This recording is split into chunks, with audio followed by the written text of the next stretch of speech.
नमस्कार, जे sky bulletin में आपका स्वागत है। मैं हूं वर्षा पंवार और चलिए बढ़ते हैं खबरों की ओर। भारतीय जनता पार्टी की ओर से प्रदेश में आमजन की विभिन्न समस्याओं की ओर सरकार का ध्यान आकर्षित करने के लिए अभियान चलाया जा रहा है। अभियान के दौरान विभिन्न माध्यमों तथा कार्यक्रमों द्वारा आमजन की समस्याओं को लेकर राज्य सरकार का ध्यान आकर्षित करते हुए समस्याओं का निराकरण किए जाने की मांग की जा रही है। प्रदेशव्यापी आंदोलन तथा अभियान के तहत मंगलवार को शहर तथा देहात के भारतीय जनता पार्टी मंडलों की ओर से राज्य के सीएम अशोक गहलोत के नाम ज्ञापन प्रेषित करते हुए समस्याओं के निराकरण की मांग की है। मंगलवार को शहर के महाराणा प्रताप तथा आशापुरा मंडल की ओर से अध्यक्ष रामावतार लाटा तथा नरेश मित्तल के सानिध्य में एकत्रित हुए भाजपा पदाधिकारियों तथा कार्यकर्ताओं ने सोशल डिस्टेंसिंग की पालना करते हुए एसडीएम को एक ज्ञापन दिया। ज्ञापन में राज्य में कांग्रेस शासन के दौरान अब तक के 20 महीनों के कार्यकाल में जनता के दुखी तथा बदहाल होने की बात कही गई है। ज्ञापन में बताया गया कि चुनाव के दौरान कांग्रेस ने अब होगा जनता के साथ न्याय के नारे के विपरीत अब तक जनता के साथ अन्याय ही हुआ है। ज्ञापन में बताया गया कि अब तक किसानों की कर्ज माफी नहीं हुई, टिड्डियों को रोकने में सरकार विफल हुई, जिसके कारण किसानों की फसलें चौपट हो गई। कोरोना काल में आमजन को राहत देने के बजाय बिजली की दरें बढ़ाकर उल्टा परेशान किया जा रहा है। पेट्रोल पदार्थों पर वैट कम नहीं किया जा रहा है, जिसके कारण लोगों को महंगे दामों पर पेट्रोल डीजल खरीदना पड़ रहा है। कांग्रेस के शासनकाल में अपराधों में तेजी से वृद्धि हुई है, जिसके कारण आमजन भयभीत है। ज्ञापन के माध्यम से भाजपा पदाधिकारियों ने सीएम से शीघ्र ही आमजन की समस्याओं का निराकरण करते हुए उन्हें राहत पहुंचाने की मांग की है। इससे पूर्व उपस्थित कार्यकर्ताओं ने नारेबाजी भी की। ज्ञापन देने वालों में देवकी नंदन शर्मा, रेखब चंद खटोट, अनिल जहांगीर, प्रमोद शर्मा, दिलीप शर्मा, कैलाश सिंह, शिव प्रकाश तथा मुकेश घावरी सहित अन्य पदाधिकारी शामिल थे। इसी क्रम में मंगलवार को भारतीय जनता पार्टी मंडल ब्यावर देहात की ओर से भी अध्यक्ष कानाराम गुर्जर की उपस्थिति में विधायक शंकर सिंह रावत के सानिध्य में सीएम के नाम उपखंड अधिकारी को एक ज्ञापन दिया गया। ज्ञापन में आमजन की परेशानियों तथा समस्याओं के बारे में जानकारी देते हुए शीघ्र ही समस्या समाधान की मांग की गई है। इस दौरान प्रधान गायत्री देवी रावत, पूर्व प्रधान प्रभु सिंह रावत, पूर्व जिला परिषद सदस्य, पूर्व पंचायत समिति सदस्यों के अलावा कई भाजपा पदाधिकारी व कार्यकर्ता उपस्थित थे। पूरे प्रदेश में भारतीय जनता पार्टी के द्वारा उपखंड अधिकारी मुख्यालय पर पूरे सभी कार्यकर्ताओं के साथ में जो हमारे सांसद, विधायक, पूर्व विधायक, प्रधान और पार्टी के द्वारा सभी आमंत्रित सदस्यों के द्वारा ये आज ब्यावर में भी ज्ञापन दिया गया है। ये इस कांग्रेस सरकार की नाकामियों को देख करके दिया जा रहा है, क्योंकि ये मुंह से कहते क्या हैं और करते क्या हैं। किसी भी प्रकार का इनका जो मुंह से बोला हुआ कोई प्रकार का वादा पूरा हो नहीं रहा है। हमेशा झूठ बोल करके काम चलाने वाली सरकार अब नहीं चलेगी। निश्चित तौर के ऊपर इन सब बातों को लेकर के आज तो ये ज्ञापन दिया गया है। अंगेट से इसका धरना शुरू किया जाएगा। धन्यवाद। शहर के राजकीय अमृतकोट चिकित्सालय में हर वर्ष की भांति इस वर्ष भी राष्ट्रीय अंधता नियंत्रण कार्यक्रम के तहत नेत्रदान पखवाड़ा मनाया जा रहा है। 5 अगस्त से शुरू हुए पखवाड़े का समापन 10 सितंबर को होगा। पखवाड़े के दौरान राजकीय अमृतकोट चिकित्सालय में आने वाले लोगों को नेत्रदान का महत्व बताते हुए उन्हें नेत्रदान के लिए प्रेरित किया जा रहा है। नेत्र विभाग के वरिष्ठ चिकित्सक डॉक्टर श्रीमती मंजू गगरानी ने बताया कि राष्ट्रीय अंधता नियंत्रण कार्यक्रम के तहत आयोजित नेत्रदान पखवाड़े के दौरान लोगों को नेत्रदान का महत्व बताते हुए उन्हें स्वयं तथा अपने रिश्तेदारों को भी नेत्रदान करने के लिए प्रेरित करने हेतु समझाइश की जा रही है। डॉक्टर गगरानी ने बताया कि नेत्रदान के माध्यम से प्राप्त कार्निया से 2 नेत्रहीन लोगों की दुनिया रोशन होती है। उन्होंने बताया कि राजकीय अमृतकोट चिकित्सालय में भी नेत्रदान की व्यवस्था उपलब्ध है। नेत्रदान के लिए संकल्पित व्यक्ति का मृत्यु के उपरांत कुछ ही देर में नेत्रदान करवाया जाता है। नेत्रदान पखवाड़े के दौरान नेत्र विभाग में नेत्र चिकित्सा सहायक गोपाल दौलिया एवं सुनीता स्वामी अपनी सेवाएं दे रहे हैं। नेत्रदान पखवाड़ा हर वर्ष 25 अगस्त से 8 सितंबर तक मनाया जाता है। इसमें हम लोगों को मोटिवेट करते हैं, प्रोत्साहित करते हैं कि मृत्यु के पश्चात वो अपने परिवार वालों को मोटिवेट करें नेत्रदान के लिए। कोई भी व्यक्ति नेत्रदान कर सकता है, बशर्ते कुछ बीमारियां ना हों, जैसे एड्स है, HIV पॉजिटिव है या हेपेटाइटिस है या ब्लड से रिलेटेड कोई बीमारी होती है, वह व्यक्ति नेत्रदान नहीं कर सकता है। व्यक्ति को यदि कभी कोई एक्सीडेंटल डेथ होती है तो वह उस व्यक्ति को भी हमें मोटिवेट करना चाहिए कि वह नेत्रदान कर सके। नेत्रदान करने के लिए मतलब 2 से 4 या 4 घंटे तक व्यक्ति अपना नेत्रदान मृत्यु के पश्चात नेत्रदान कर सकता है। और जिन व्यक्ति को जो वेटिंग में है, जिनको ज़रूरत है कॉर्निया ट्रांसप्लांट की, उनके वहाँ उनको सुविधा मिल जाती है।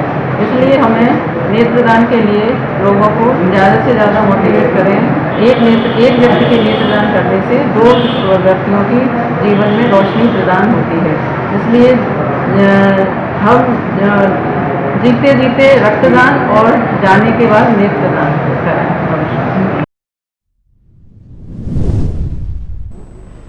सदर थाना पुलिस ने बिच्छू गैंग के सरगना पुखराज उर्फ कॉलिस हत्याकांड का घटना के तीसरे दिन ही खुलासा कर दिया है। सदर थाना पुलिस ने हत्याकांड के बाद से ही कड़ी मेहनत करते हुए आरोपियों को गिरफ्तार करने में सफलता हासिल की है। कॉलिस हत्याकांड दादा के साथ हुई लूट का बदला लेने के लिए पोते द्वारा रची गई योजना की क्रियान्वित थी। मंगलवार को सदर थाने में मीडिया कर्मियों से मुखातिब होते हुए जिला पुलिस कप्तान कुंवर राजदीप ने बताया कि सदर थाना पुलिस ने प्रकरण में कड़ी मेहनत करते हुए 2 लोगों को पकड़ा है। उन्होंने बताया कि दोनों ही आरोपी नाबालिग है। एसपी के अनुसार हत्याकांड में एक और तीसरा आरोपी भी शामिल है जो बालिग है और वह अभी फरार है। पुलिस उसे पकड़ने का भरपूर प्रयास कर रही है। फरार तीसरा आरोपी नरेंद्र उर्फ रावण है, जिसकी भूमिका भी इस प्रकरण में पाई गई है। एसपी कुंवर राजदीप ने बताया कि शनिवार रात को अंधेरी देवरी स्थित सीमेंट फैक्ट्री के मुख्य गेट से थोड़ी ही दूरी पर अंधेरी देवरी निवासी बिच्छू गैंग के सरगना पुखराज उर्फ कॉलिस के अज्ञात लोगों ने देशी कट्टे से गोली चलाकर हत्या कर दी थी। हत्याकांड के बाद से ही सदर थाना पुलिस ने प्रकरण को लेकर गंभीरता बरतते हुए इसके हर पहलू पर काम करते हुए अपनी जांच शुरू की और अंततः पुलिस के हाथ हत्याकांड के आरोपियों तक पहुंचे। एसपी कुंवर राजदीप ने बताया कि उक्त मामला गैंगवार का होने के बजाय अलग ही तरह से सामने आया है। उन्होंने बताया कि हत्याकांड में निरुद्ध किए गए एक 17 वर्षीय नाबालिग के सामने मृतक कॉलिस ने दादा के साथ लूट की वारदात को अंजाम दिया था। साथ ही पुलिस में रिपोर्ट देने की सूरत में अंजाम भुगतने की धमकी भी कॉलिस ने दी थी। लूट की वारदात के बाद से ही नाबालिग परेशान चल रहा था और उसके मन में कॉलिस को ठिकाने लगाने की योजना तैयार की। इसके लिए उसके किसी व्यक्ति से बंदूक खरीदता अपने साथ एक साथी जो कि उसका हमउम्र है को शामिल कर लिया। घटना के दिन बाइक चला रहा था। घटना को अंजाम देने के लिए नाबालिग ने अंधेरी देवरी तिराहे पर बंदूक से 6 राउंड फायर कर मौत के घाट उतार दिया। एसपी कुंवर राजदीप ने घटनाक्रम का खुलासा करने में महत्वपूर्ण भूमिका निभाने वाले वृत्ताधिकारी हीरालाल सैनी, सदर थाना प्रभारी सुरेंद्र सिंह जोधा सहित पुलिस कर्मियों की सराहना की। एसपी ने बताया दोनों से पूछताछ कर रही है। जिस व्यक्ति से बंदूक खरीदी गई है उसकी कुछ समय पहले एक दुर्घटना में मौत हो चुकी है। आरोपियों से पूछताछ तथा तीसरे आरोपी की गिरफ्तारी के बाद मामले में और खुलासा हो सकेगा। आज पुलिस के मर्डर के बारे में आप सभी की जानकारी में है कि फायरिंग करके श्री सीमेंट के मेन गेट के पास में एक फायरिंग की वारदात मर्डर की घटना घटित हुई थी। इसके संबंध में पिछले कुछ दिनों से लगातार जो थाने की टीम है, वृत्ताधिकारी हैं और अन्य जो हमारे स्पेशल टीम के लड़के वो लगातार इस चीज़ में लगे हुए थे कि आखिर घटना किसने कारित की। बहुत सारे वीडियोज़, बहुत सारी इन्फॉर्मेशंस इस संबंध में है क्योंकि कॉलेज जो था वो खुद एक गैंग का सदस्य था, लगातार बहुत सारी वारदातों में इन्वॉल्व रहा था। तो बहुत सारे इशारे, बहुत सारे संभावनाएं ये बन रही थी कि ये कोई गैंग वॉर जैसा हो सकता है किसी अन्य गैंग के लोगों के द्वारा ये वारदात घटित कर दी गई हो, जहाँ पर कि खुद इसकी अपनी रंजिश किसी अन्य लोगों से हमें आज हमारे सामने है कि कॉलेज का मर्डर हो चुका है। ये जो व्यक्ति है ये नाबालिग है, ये उम्र 17 वर्ष है। ये अपने दादा के साथ में कहीं पर जा रहा था। उस प्रक्रिया में पुलिस के द्वारा दादा के साथ में और इसके साथ में लूट की घटना की गई थी, जिससे परेशान होकर के, जिसकी रंजिश रखते हुए मन में, जिसके परेशान होकर के कि इस तरह की लूट इसने हमारे साथ कर दी। और दादा ने भी इसको पुलिस में जाने से मना किया कि पुलिस में इन्फॉर्म मत करना, क्योंकि पुलिस ने दबाव बनाया कि पुलिस में जाएगा तो हम तेरे साथ में और कुछ गलत करेंगे। पुलिस में बता नहीं पाने के उसमें और उस तरह की लूट घटित हो जाने के कारण ये जो नाबालिग है ये लगातार परेशान था। और उसके बाद इसने अपने दिमाग में एक लगातार इस चीज़ को लेकर के इसके मन में जो रोष था उससे आगे चल करके इसने इस घटना को कारित किया। मालूम हुआ कि शहर सहित आसपास के क्षेत्रों में आतंक का पर्याय बन चुकी बिच्छू गैंग के सरगना पुखराज उर्फ कॉलेज की 2 अज्ञात बाइक सवार युवकों ने शनिवार की देर रात अंधेरी देवरी गांव में श्री सीमेंट गेट के समीप बने तिराहे पर गोली मारकर हत्या कर दी। घटना के बाद हत्यारे मौके से फरार हो गए। हत्यारों ने देशी कट्टे से करीब 5 गोलियां दागी है, जिसमें से 2 कॉलेज के सीने में तथा एक कमर से सट कर निकल गई। सीने में लगी गोलियों के कारण कॉलेज लहूलुहान होकर मौके पर ही ढेर हो गया। उसे उपचार के लिए राजकीय अमृतकोट चिकित्सालय पहुंचाया, जहां चिकित्सकों ने जांच के बाद मृत घोषित कर दिया। हत्या के बाद सदर थाना पुलिस ने सोमवार को कॉलेज के शव का पोस्टमार्टम करवाया गया। यही नहीं, शव को भी आगे पीछे पुलिस जाब्ता लगाकर अंधेरी देवरी स्थित उसके घर तक भी पहुंचाया, जहां बाद में उसका अंतिम संस्कार किया गया। अंतिम संस्कार तक पुलिस बल मौके पर तैनात रहा। अंतिम संस्कार के बाद घटना की गंभीरता को देखते हुए पुलिस ने अलग अलग टीमें बनाकर हत्यारों की गिरफ्तारी के लिए भेज दिया था। ब्यावर को जिला बनाने सहित 13 सूत्री मांगों को लेकर विधायक शंकर सिंह रावत मंगलवार से धरना प्रदर्शन शुरू करेंगे। शहर के चांगेट स्थित स्वामी कुमारानंद सर्किल से धरने की शुरुआत होगी। 13 सूत्री मांगों को लेकर विधायक रावत की ओर से 7 दिन पूर्व राज्य के मुख्यमंत्री के नाम एक अल्टीमेटम दिया गया था। इस दौरान अल्टीमेटम की ओर ध्यान नहीं दिए जाने के चलते विधायक मंगलवार से अपना धरना व प्रदर्शन शुरू करेंगे। मंगलवार को सेंधा रोड स्थित विधायक कार्यालय में आयोजित प्रेस वार्ता के दौरान विधायक ने बताया कि 26 अगस्त को एसडीएम के माध्यम से राज्य के सीएम को एक 13 सूत्री मांगों को लेकर एक पत्र सौंपा था। पत्र में 7 दिन का अल्टीमेटम दिया गया था, लेकिन 7 दिनों में उनकी सुनवाई नहीं हुई, जिसके कारण उन्हें धरने पर बैठना पड़ रहा है। विधायक ने बताया कि राज्य की कांग्रेस सरकार का 20 माह का कार्यकाल बिल्कुल लॉप साबित हुआ है। इस दौरान आमजन को भारी परेशानियों का सामना करना पड़ रहा है। लोगों को बढ़ी हुई विद्युत दरों के कारण आर्थिक बोझ उठाना पड़ रहा है, लेकिन सरकार कोरोना काल में बिल माफ करने के बजाय उल्टा और दरें बढ़ाई जा रही है। बढ़ती पेट्रोल डीजल की कीमतों के कारण भी लोगों को दोहरी मार सहनी पड़ रही है। विधायक रावत की 13 सूत्री मांगों को ब्यावर को जिला बनाने के साथ साथ जस्साखेड़ा से दुधालेश्वर महादेव मंदिर तक जाने वाली 23 किलोमीटर सड़क को 7 मीटर चौड़ा करने, कोटड़ा से देवाता तक सड़क चौड़ाईकरण का कार्य, बामनहेड़ा गाफा चौराहा से सरूपा तक 7 किलोमीटर एवं दुधालेश्वर चौराहा से जाबूड़ा तक 3 किलोमीटर सड़क का डामरीकरण, बस स्टैंड सतपुलिया bypass Ajmer road 6 lane highway के अपूर्ण कार्य को पूर्ण करवाने, अमृतकोट अस्पताल ब्यावर में सामुदायिक स्वास्थ्य केंद्र जवाजा व टाटगढ़ क्षेत्र के प्राथमिक स्वास्थ्य केंद्रों पर चिकित्सक और स्टाफ पूरा लगाने, गौशाला की 86 बीघा बेश कीमती जमीन को भूमाफियाओं के चंगुल से मुक्त कराने, ब्यावर विधानसभा क्षेत्र के 199 गांवों सहित ढाणियों मजरों में बीसलपुर का पेयजल उपलब्ध कराने के लिए ग्रामीण योजना के तहत घर घर कनेक्शन दिए जाने के साथ साथ ब्यावर को आवश्यकता के अनुसार 40 MLD पानी उपलब्ध करवाने की मांग शामिल है। इसी प्रकार नरेगा मजदूरों को दैनिक मजदूरी पूरी देने, शहरी की नई कॉलोनियों में मूलभूत सुविधाएं उपलब्ध करवाने, स्वीकृत बजट का पास करने तथा जरूरतमंद लोगों के नाम खाद्य सुरक्षा योजना में जोड़ना भी प्रमुख मांगों में शामिल है। प्रेस वार्ता के दौरान सभापति नरेश कनौजिया, पूर्व मंडल अध्यक्ष जयकिशन बलदुआ, दिनेश कटारिया, पदम सिंह सुहावा, भोम सिंह रावत, रिकब चंद खटोर, तुलसी रंगवाला तथा कन्हैयालाल कुमावत आदि उपस्थित थे। मालूम हो कि विधायक शंकर सिंह रावत ने 8 वर्ष पूर्व भी जिले की मांग को लेकर धरना प्रदर्शन किया था। राजकीय अमृतकोट चिकित्सालय की मदर चाइल्ड विंग के यहाँ ऑक्सीजन प्लांट की ओर से पर्यावरण संरक्षण के लिए पौधारोपण किया गया। इस दौरान छायादार व फलदार पौधे लगाए गए। कार्यक्रम के दौरान नीम, पीपल, जामुन सहित अन्य पौधे रोपित किए गए। पौधारोपण के दौरान उपस्थित सदस्यों ने पौध संरक्षण का संकल्प लिया।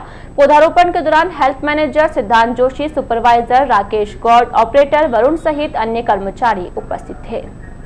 आबकारी विभाग के उच्च अधिकारियों के निर्देश पर जिले भर में विभाग की ओर से अवैध शराब की बिक्री तथा निर्माण के खिलाफ अभियान चलाया जा रहा है। इसी कड़ी में विभाग की ओर से ब्यावर उपखंड में विभाग की टीम ने विभिन्न स्थानों पर दबिश देकर भारी मात्रा में अवैध शराब के साथ साथ शराब बनाने में प्रयुक्त होने वाला सामान तथा स्प्रिट बरामद की। साथ ही टीम के सदस्यों ने एक आरोपी को भी गिरफ्तार किया। आबकारी थाना अधिकारी हर्षस्वरूप सिंह ने बताया कि विभाग की टीम ने सोवनिया मालीपुरा निवासी उगम सिंह पुत्र दल्ला सिंह के यहाँ दबिश देकर स्प्रिट से भरा एक प्लास्टिक का जरीकेन, कागज के लेबल तथा 31 पव्य हीर रांझा किस्म की शराब के जब्त किए। कार्यवाही की भनक लगने के कारण आरोपी फरार हो गया। इसी प्रकार टीम के सदस्यों ने अजगर बाबा के थान के पास अवैध शराब कारोबारी पप्पू के गोदाम पर छापा मारकर 61 पेटी नकली शराब बरामद की। इसी प्रकार टीम ने सोमवार को शिवनाथपुरा, गणेशपुरा, जालिया प्रथम, नरबतखेड़ा तथा उदयपुर रोड बाईपास स्थित होटलों व ढाबों पर तलाशी ली। टीम ने जोधपुर बाईपास स्थित स्काई होटल के पास जितेंद्र पुत्र जेठानंद के यहाँ दबिश देकर 36 बियर, 5 पव्वे ड्राइजिन, 2 पव्वे एमसीडी रम के जब्त किए। इसी दौरान अवैध शराब रखने के आरोपी जितेंद्र को भी गिरफ्तार कर लिया गया। आबकारी पुलिस ने गणेशपुरा स्थित पुरर सिंह के यहाँ से भी 74 पव्वे हीरांझा, 8 बियर तथा अवैध रूप से देशी शराब जब्त की। टीम में deputy commissioner Rajendra Pareek, Udaipur EO Ramlal Meena, सहायक आबकारी अधिकारी महावीर प्रसाद तथा गुलाबपुरा केकड़ी तथा जेतारण का आबकारी जाब्ता शामिल था। श्रीमान आबकारी आयुक्त श्रीमान जोगाराम के निर्देशानुसार सभी जगह अवैध शराब व होटल ढाबा चेकिंग व अन्य राज्य की मदिरा के बारे में अभियान चला रहा है। उसी के तहत कल 8 जगह पर दबिश दी गई, जहां से शिवनाथपुरा और गणेशपुरा से बड़ी मात्रा में होटल ढाबों से भी शराब बरामद हुई है तथा मौके से मुलजिमों को भी गिरफ्तार किया है।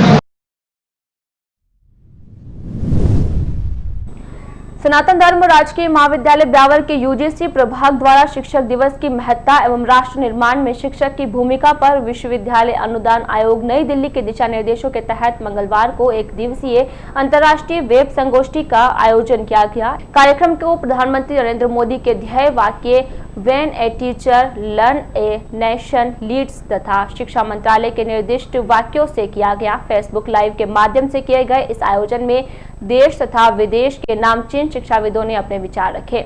कार्यक्रम का शुभारंभ गुरु वंदना द्वारा किया गया। कार्यक्रम की आयोजन सचिव डॉक्टर दीपाली लाल ने कार्यक्रम की भूमिका तथा आयोजन के उद्देश्य को सभी के सम्मुख रखते हुए बताया कि आचार्य देवो भव यानी कि शिक्षक या आचार्य ईश्वर के समान होता है। यह दर्जा एक शिक्षक को उसके द्वारा समाज में दिए गए योगदानों के बदले श्रद्धा स्वरूप दिया जाता है। शिक्षक को समाज का शिल्पकार कहा जाता है। प्राचार्य प्रोफेसर सुप्रतीक पाठक ने सभी अतिथियों का स्वागत करते हुए राष्ट्र निर्माण में शिक्षक की सुदृढ़ भूमिका का महत्व स्पष्ट किया।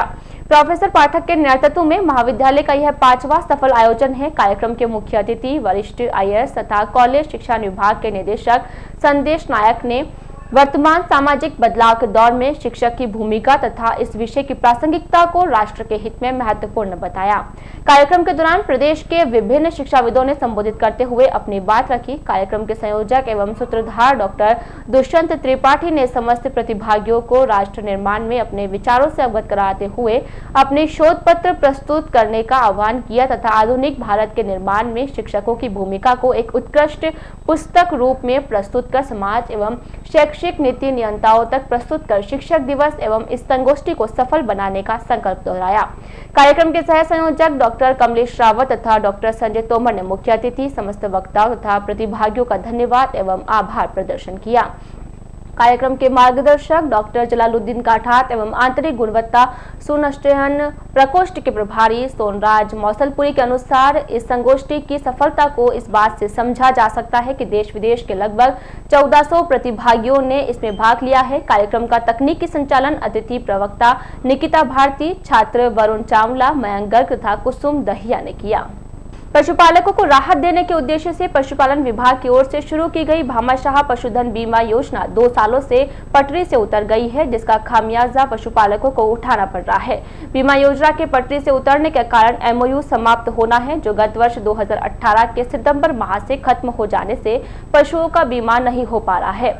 विभाग के अधिकारियों ने बताया कि पशुपालन विभाग व यूनाइटेड इंडिया के बीच MOU हुआ था, जिसे विभाग ने 3 माह और बढ़ाकर आवेदन की संख्या को पूरा करने का प्रयास किया था। इसके बावजूद शहर के पशु चिकित्सालय में MOU खत्म होने से 826 पशुओं का बीमा होने से रह गया है।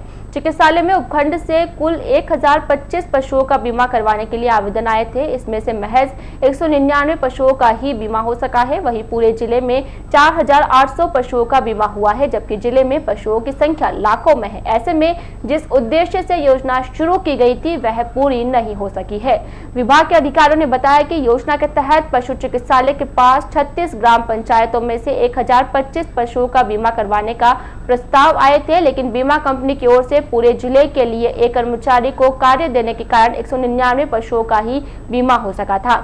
ऐसे में अन्य पशुपालकों को अपने मवेशियों का बीमा करवाने के लिए 2 साल से इंतजार कर रहे हैं, जिनके आवेदन पशु चिकित्सालय में करीब 2 वर्ष से लंबित चल रहे हैं। ऐसे में यदि किसी पशुपालक के पशु की मौत हो जाती है तो पशुपालक को योजना के तहत मिलने वाले लाभ से वंचित रहना पड़ेगा। भामाशाह पशुधन बीमा योजना के तहत बीमा के लिए पशुओं की अलग अलग श्रेणियां निर्धारित कर रखी थी। इनमें दुधारू पशुओं में गाय व भैंस, अन्य श्रेणी में भेड़, बकरी तथा भार ढोने वाले वाहनों में ऊंट, बैल, घोड़े आदि शामिल थे। दुधारू पशुओं में अधिकतम 40,000, भार ढोने तथा अन्य श्रेणी वाले पशुओं में 50,000 रुपए का बीमा निर्धारित कर रखा था, जहां सामान्य श्रेणी के पशुपालक को बीमा की प्रीमियम राशि का 50% व SC, ST, BPL श्रेणी के पशुपालकों को 30% ही देना था। शहर में लगातार एक सप्ताह से कोरोना के संक्रमण चरम पर है। शहर में प्रतिदिन रोगियों की संख्या बढ़ रही है। कोरोना का संक्रमण अब बुजुर्गों के साथ साथ युवाओं, महिलाओं तथा बच्चों को भी अपनी चपेट में ले रहा है। मंगलवार सुबह भी शहर में एक साथ 15 कोरोना पॉजिटिव सामने आए हैं। मंगलवार को मिले कोरोना पॉजिटिव लोगों के बाद शहर में संक्रमितों की संख्या 785 तक पहुंच गई है। केच के कोविड प्रभारी डॉक्टर प्रदीप जैन के अनुसार मंगलवार को 10 पुरुषों व 5 महिलाओं में कोरोना संक्रमण की पुष्टि हुई है। एकेश प्रबंधक को मिली कोरोना जांच रिपोर्ट के अनुसार मंगलवार को Jaswant colony, Mewari gate, Sarmalia, Gyanchand Singhal Nagar, Sanjay colony, new Vrindavan garden तथा सज्जन कॉलोनी में एक महिला तथा Sanjay Nagar, Balar road, Moti Nagar, Ajmer road, Nehru gate, Pratap Nagar colony, housing board colony, Haukla colony, Kundan Bhavan, Bhagwati नगर तथा सेंदा रोड स्थित प्रेम नगर से एक पुरुष कोरोना संक्रमित पाए गए हैं। शहर में बढ़ते अतिक्रमण की घटनाओं के चलते लंबे समय बाद सोमवार को नगर परिषद प्रशासन की ओर से शुरू किया गया अतिक्रमण हटाओ अभियान मंगलवार को भी जारी रहा। मंगलवार को भी परिषद की टीम ने चांगेर से लेकर अजमेरी गेट तक कार्यवाही करते हुए दुकानों के बाहर से अस्थायी अतिक्रमण को हटाया। इस दौरान टीम के सदस्यों ने सामान के साथ साथ होर्डिंग्स, लैंप्स तथा बैनर आदि भी जब्त किए। कार्यवाही के दौरान परिषद के अधिकारियों ने दुकानदारों को अपनी अपनी दुकानों के बाहर कचरा नहीं फैलाने तथा संग्रहण के डस्टबिन रखने की समझाइश की। साथ ही डस्टबिन नहीं रखने तथा कचरा फैलाने की स्थिति में जुर्माना बनाने की भी चेतावनी दी। एएन चिराग गोयल ने बताया कि पाली बाजार के दुकानदारों को अपनी दुकानों के आगे लगा रखे टीन शेड्स को हटाने को कहा गया है। अगर दुकानदार अपने स्तर पर टीन शेड्स नहीं हटाते हैं तो परिषद स्वयं अपने स्तर पर जेसीबी की सहायता से हटाएगी। गोयल ने बताया कि परिषद की ओर से आगामी एक सप्ताह तक उक्त अभियान चलाया जाएगा। कार्यवाही के दौरान अतिक्रमण शाखा प्रभारी रतन सिंह पंवार, स्वास्थ्य निरीक्षक केसी मीणा तथा नगर परिषद के जमादार व सफाई कर्मचारी शामिल थे। पाली बाजार में चांगेट से लेकर 5 बत्ती तक टेम्परेरी अतिक्रमण हटाया गया है।